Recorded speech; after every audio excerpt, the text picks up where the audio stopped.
రంగారెడ్డి జిల్లాలో జరిగిన ఘోర రోడ్డు ప్రమాదం రెండు కుటుంబాల్లో అంతులేని విషాదాన్ని నింపింది. ఈ దుర్ఘటనలో వికారాబాద్ జిల్లా తాండూరు పట్టణానికి చెందిన ముగ్గురు అక్క చెల్లెళ్లు సహా మొత్తం 4 యువతులు ప్రాణాలు కోల్పోయారు.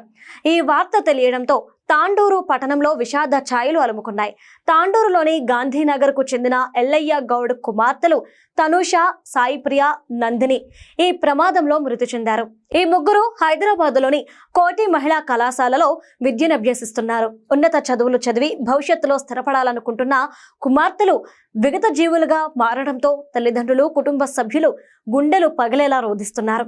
గత నెల 17న జరిగిన ఈ వివాహ వేడుకలో ఎంతో ఉత్సాహంగా పాల్గొన్న ఈ అక్కా చెల్లెళ్ళు ఇప్పుడు ఒకేసారి మృత్యువాత పడటాన్ని బంధువులు జీర్ణించుకోలేకపోతున్నారు.